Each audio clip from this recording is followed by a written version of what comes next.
So when you think about the story of Islam arriving in the Indian subcontinent, it's really tempting to just jump straight to the invasions and the conquests, right?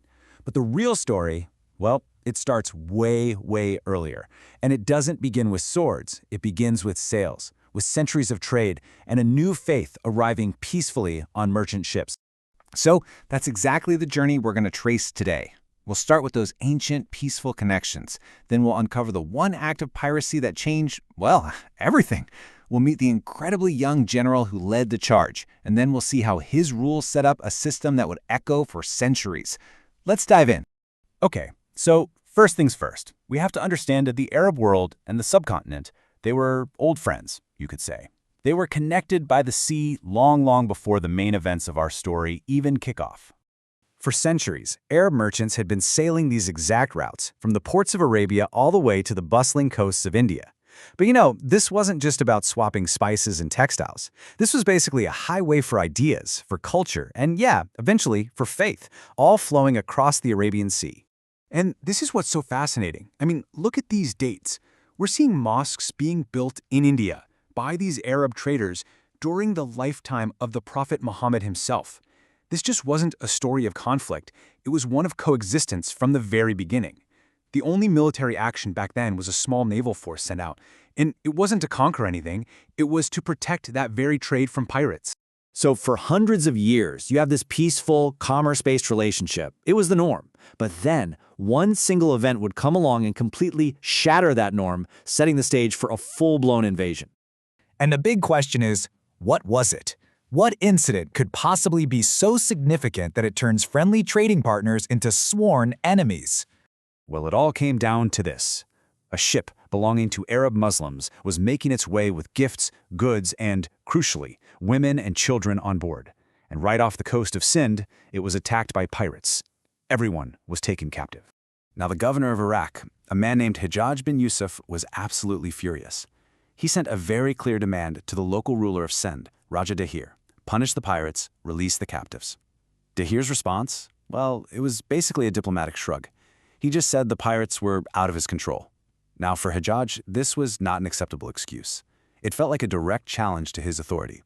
And his response was swift. He declared war. So, war is on the table. Hajjaj needs a general to lead his army into Sindh.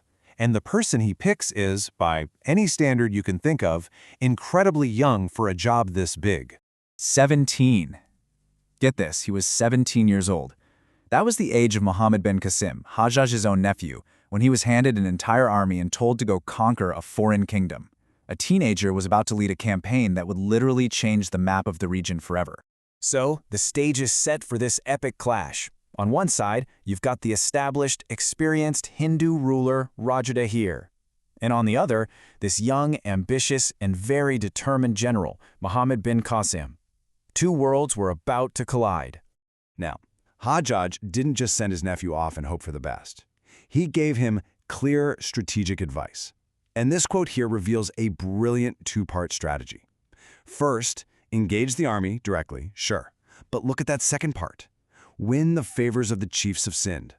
That is a crucial insight. This was going to be about politics as much as it was about battle. And so the campaign began. The very first target was Dabal, the port where the whole pirate incident happened.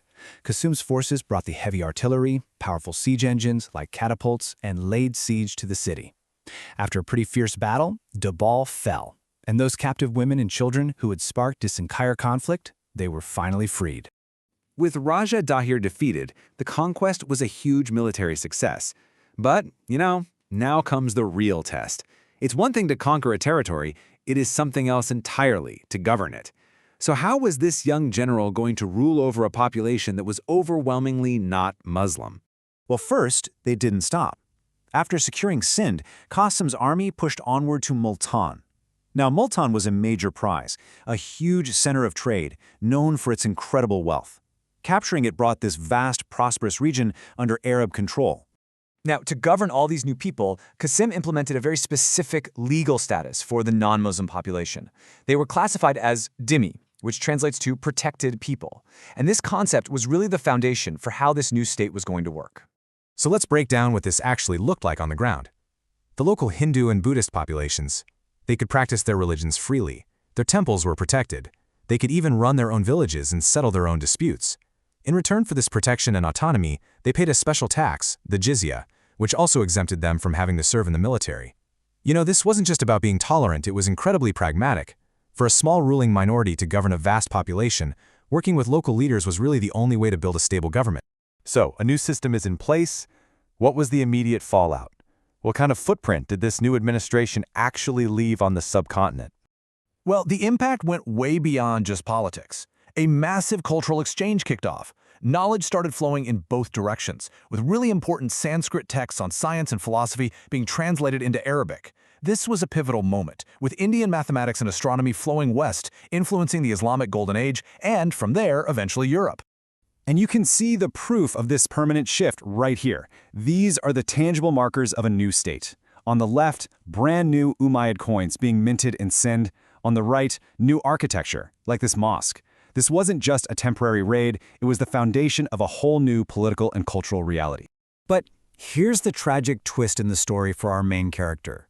Just 3 years after this historic conquest, Muhammad bin Qasim was called back to Iraq.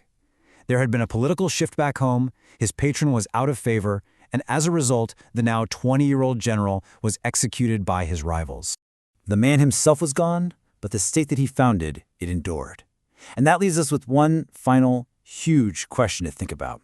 How did this short, dramatic campaign led by a 17-year-old not only introduce a new political force to the region, but also create a template for rule and interaction that would echo for centuries and fundamentally shape the future of the entire subcontinent?